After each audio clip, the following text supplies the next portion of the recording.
So welcome. Thank you for joining us today. It is delightful to have you all here.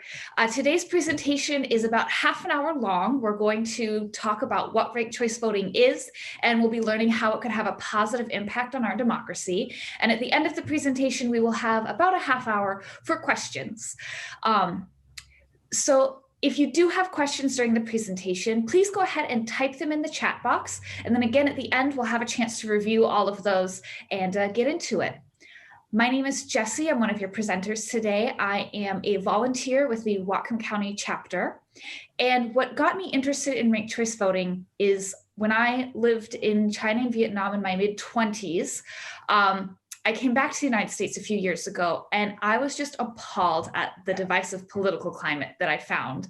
And I wondered what had happened while I was gone. I didn't know what I, as just a regular person, could do to change it and make it better. And then I met another volunteer and started attending the Whatcom County chapter meetings and ranking events. And what really changed me from someone who just casually scrolled emails reading about ranked choice voting to an active volunteer is I really believe that bringing ranked choice voting to Washington State is an achievable goal for a dedicated group of citizens. All right, and my name is Brett Mullen. I'm the King County co-lead. And I've been volunteering with Fair Vote Washington for a little over 2 years now. I had my first Fair Vote Washington chapter meeting around that time. And the very next day I volunteered to lead the group because I was just so enthusiastic. As I see it, the problems with our democracy are not purely just with individual actors, but more so with the structural incentives of our elections. And I feel that ranked choice voting is one of the best solutions we have to address those incentives, and we hope to explain that in depth during this presentation. All right, so the agenda for today's meeting, we should take roughly no more than 30 minutes, and then we'll open it up to questions after that. We will discuss why change the way we vote, what is ranked choice voting, what are the benefits, where is it used? We'll certainly address the concerns. And of course, all of your burning questions, what's happening here in Washington? All right, so what are some of the problems with the way we vote now? Vote splitting and the spoiler effect pressure us to vote strategically. We vote for the candidate we think can win, even if that's not the person we actually like best. Problems like vote splitting and the spoiler effect can leave voters feeling like their vote really doesn't matter. And negative campaigning is rewarded as voters are driven into one of two corners by attack ads. RCV addresses these problems simply and effectively by giving voters a stronger, more nuanced voice. First, let's take a look at vote splitting. A textbook example was Oregon's governor's race in 1990. Two conservative candidates ran, moderate Republican Frohnmeyer and far-right Mobley. Mobley ran as an independent and split the conservative vote. You can imagine being a voter who likes Mobley, but you see in the polling, you know he has no chance of actually winning the race. You'd probably face pressure to vote strategically for Frohnmeyer. You're afraid voting for Mobley is just going to hand victory to Roberts, the one person running you really don't want to win. And that's exactly what happened. The conservative vote was split, so Roberts won and became governor, even though more than half the voters preferred one of the conservative candidates. This is sometimes called the spoiler effect. You can see how Mobley's candidacy spoiled what in all likelihood would have been a victory for Frohnmeyer had Mobley just not run. And this is a flaw in our current voting system. It pressures voters to vote for whichever of the two frontrunners they find the least objectionable. Additionally, it pressures candidates to either be the favorite of one of the two major parties or else to not run at all. Maybe you can think of a time when either you or someone you know has felt that pressure to vote strategically rather than for your true favorite candidate.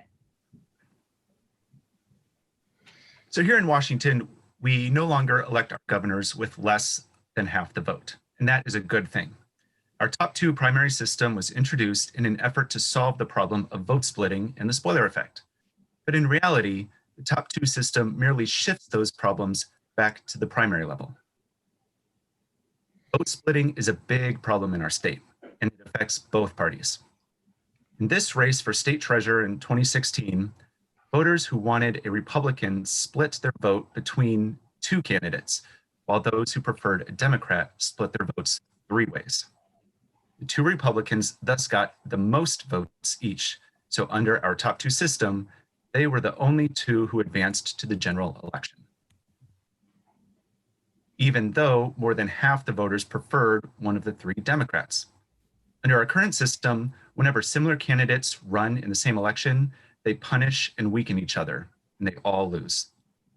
2 candidates who emerge from our current primary system may even be strongly disliked by a majority of the voters. And vote splitting keeps happening. In the election this year, we had 11 candidates in the primary for lieutenant governor's race. The top 2, Denny Heck and Marco Lias, are both Democrats, and they got a mere 43% of the vote between them. A majority of the primary voters wanted someone else. And there wasn't even a Republican on the general election ballot this race, even though more than 40% of the voters wanted a conservative. Another problem with our current method of voting is voters can feel like their votes are wasted. For example, this year in the 2020 presidential primary, many Washingtonians filled out their ballots early and returned them in plenty of time to be counted by their local election officials. However, you can recall that several of the Democratic candidates dropped out of the race just before Washington's election date. Almost 400,000 votes were cast for candidates who dropped out, and so those votes were not counted towards any presidential candidate. Whereas if ranked choice voting had been used in this election, voters could have listed their backup choices, so their vote would still count even if their first choice dropped out. These problems are more than the sum of their parts. They feed into and compound one another. Polling consistently shows that 40% of Americans don't identify with either of the two major parties. Yet election after election, those are the only viable options presented. Voters are dissatisfied with their lack of choices, and it results in civic disengagement and apathy. Our voting method rewards fear-mongering and attack ads on the other party to tap into people's primal fears and get them to turn out to vote. This polarization of politics leads to gridlock and dysfunction. It drives the wedge deeper, and it renews the cycle. Fortunately, there's a much better way to conduct our elections, a method that gets rid of the spoilers, the vote splitting, and the wasted votes, and that is ranked choice voting. It's a simple improvement to the way we vote. You, as the voter, can rank the candidates on the ballot, first choice, second choice, so on. We rank things all the time in life. It's natural to have preferences. Ask any first grader to tell you what their favorite color is, and then ask them what's their second favorite, and they can tell you. We have made a mock election with some cookies as an example, so we can all try out ranked choice voting. So I'm going to go ahead and drop a link in the chat box. And so everyone, please take a moment, go to the chat box. You'll see that link in there. Go ahead and click it. It will take you to your browser and vote in this election. And you'll be able to vote for your preferred cookies. And just like a ranked choice ballot that you'll see if we were to get this passed, you can vote for as many or as few candidates as you would like. You can rank them all, or if you have only one cookie you like, just rank that one. And when you're finished ranking, please come back. There's a little reactions button at the bottom, and give us a little thumbs up with the little smiley face button. And we'll take a peek and see once we start getting some thumbs up. We'll come back and we'll go over the results together. So please come back to Zoom when you've finished ranking your cookies. Thank you, Kit, for your thumbs up. So again, there's a little one from Hillette. Yeah, perfect. Yeah, excellent. Perfect. So again, there's a little button at the bottom that says reactions with a smiley face, and you can just go down there and We know this is tough. These are tough decisions. Tough choices here. Lots of good I candidates. struggled myself. I'm going to go ahead and we can actually watch some of the results coming in real time.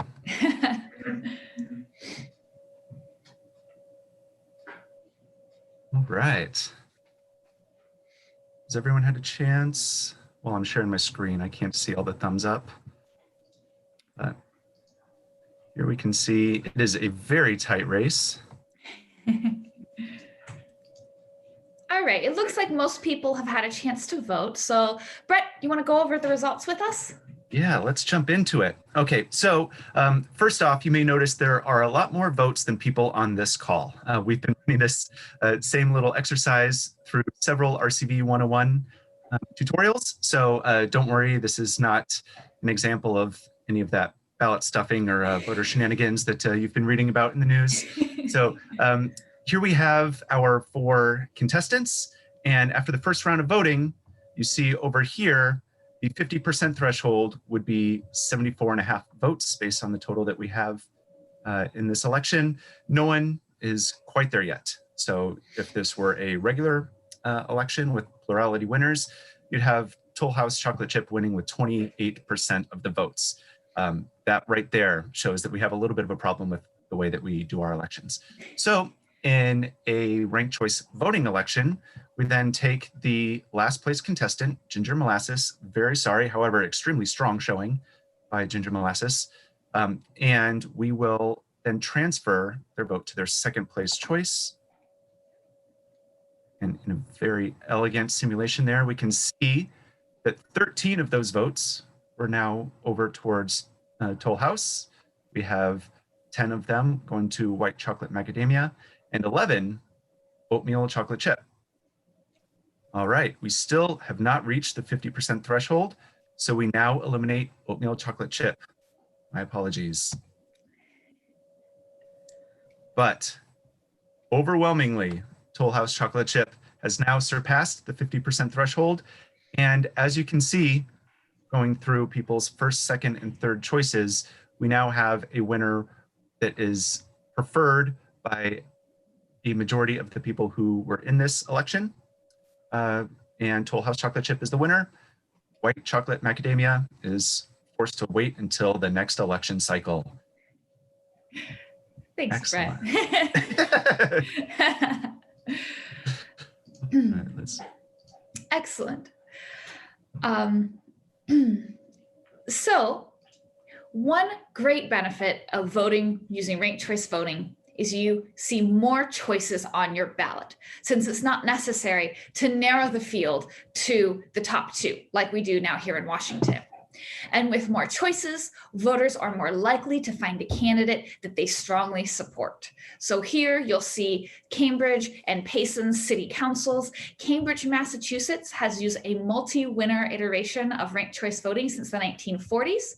And there are a couple cities in Utah, Payson is one of them, that use ranked choice voting in local elections. So these folks were elected using ranked choice voting. Ranked choice voting also promotes more civil issues-focused campaigns. You can take a look at these candidates in San Francisco and Maine who campaigned together. Now, they're opponents, but they're asking voters to choose one of them first and the other second. In a ranked choice voting, candidates quickly learn that negative campaigning is simply not effective. And why is that? Here's a thought exercise.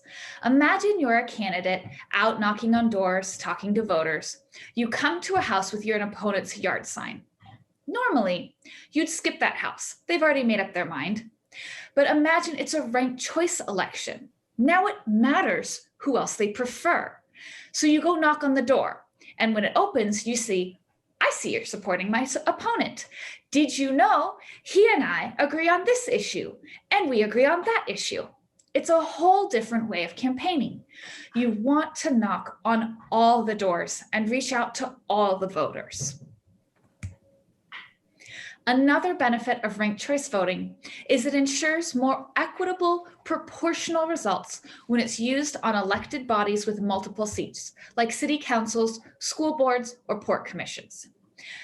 It goes a little bit beyond today's content, but the same ranked choice ballot, like you saw with cookies, can better match results to the electorate with, for example, 40% of voters electing 40% of the representatives.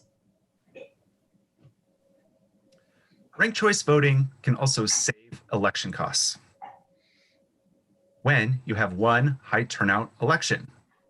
It gives jurisdictions the ability to combine the primary and the general election, which then boosts turnout and saves taxpayer dollars. To be clear, RCV can be used both with or without primaries, but most places that use it choose to combine the two elections into one. For example, in New York City, where RCV will be implemented next year, voters will save at least $10 million every time RCV allows them to forego a runoff election. Candidates also save money and energy by only having to run once. It also helps avoid situations like what we're seeing in Georgia right now, where runoff elections were automatically triggered because no candidate received 50% of the vote. These runoffs are both expensive and frustrating. Now look at this beautiful map. Ranked choice voting is already widely used within America. The orange states use RCV in some form. Utah, for example, has passed legislation permitting cities and local jurisdictions to use ranked choice voting. Several cities have taken them up on it. Maine uses RCV for all their statewide and federal elections. They just became the first state to use RCV in the presidential election just last month. And Alaska joined them to become the second state. This is a growing movement. In November, 5 more cities voted to adopt RCV, and it has been approved by the voters 11 of the last 12 times it was on the ballot since 2016. RCV is also used around the world with great success. Australia has been using it for over a century. With this level of use, it is fair to ask whether it works as well in practice as it does in theory. Voters who have used it overwhelmingly want to keep it by margins of between 60 to 85%. There are few things that generate that level of support today in our country. Some people are hesitant about adopting ranked choice voting. What are their concerns? Some incumbents would rather not change the method that got them into office. That being said, there are many legislators and party officials from both major parties on the record in support of ranked choice voting. Some party officials and political consultants say that ranked choice voting is too confusing for voters, or voters aren't smart enough to fill out a ranked choice ballot. But even school children can tell you which dinosaur they like best and which is their second favorite. Other critics claim ranked choice voting gives voters more than one vote, but this is not true. It has been challenged legally, and courts have determined that ranked choice voting gives one person one vote. Imagine an ice cream truck visits your neighborhood. You want a fudgesicle, but they're all out. You next ask for an orange creamsicle, and you're pretty happy with your second choice. You're only eating one popsicle. Many election administrators are understandably concerned about making changes to elections. They want to make sure they have enough time and resources to update software, train staff, and educate voters. Fair Vote Washington is working with every auditor in Washington state to make sure these concerns are addressed. So again, ranked choice voting is a simple, proven upgrade. When candidates don't need to worry about vote splitting between those with similar views, more are encouraged to run. A larger field of candidates more accurately represents the diversity of opinion among voters. Voters are empowered to choose their true preferred candidate. They don't need to strategize and only vote for one of the frontrunners. They know in a ranked choice election that the candidate with the broadest possible support will be the winner. And ranked choice voting rewards candidates for civility. More than 50% of voters need to at least like a candidate for them to win. So they're disincentivized to smear their opponents, which might alienate potential second place voters. Ranked choice voting encourages candidates to reach out to all their constituents and find common ground. All right, so with all the problems facing our country, why is RCV our top priority? Think about an issue you care about the most. Could our government be doing a better job? The thing is, Americans do have a lot of desires in common. Ranked choice voting is not a silver bullet, but it can change the tone and the functioning of politics. It rewards politicians who reach out to the majority. It gives voters a stronger voice so that they are more motivated to participate. And you can have reform at the local and state level without a constitutional amendment. The sooner we start rewarding candidates for representing voters, the sooner we will see action on the issues we care about. All right, so let's get down to it. Here's the plan. For city and county elections, the local options bill is a low bar, permissive bill that would allow jurisdictions like school boards or city councils that want to use ranked choice voting to be able to use it, but it doesn't mandate it. We're also working in concert with our coalition partners to build the capacity for a statewide ballot initiative in 2022 to get ranked choice voting for all statewide and federal races. And we are closely following a case in Yakima County filed under the Washington Voting Rights Act. If the plaintiffs win, it can be a great example of ranked choice voting working to ensure equitable representation within Washington state. Please help us bring ranked choice voting to Washington state. There are two great next steps you can take: advocacy training and attending a local chapter meeting. Advocacy training is an interactive workshop where you practice explaining what ranked choice voting is in a clear, concise way. Your local chapter meetings are a great way to meet folks near you who also support ranked choice voting and to stay in the loop at their monthly meetings. If you know more Zoom meetings are just not in the cards for you, you can still help by signing up to become a recurring donor to Fair Vote Washington. A monthly donation will definitely help our growing organization. I will put some links in the chat box to all of these things. I hope every one of you sees a next step that you can take to help bring ranked choice voting to Washington. Thank you very much for your time and attention. I will go ahead and stop the recording now, and we will open up the chat box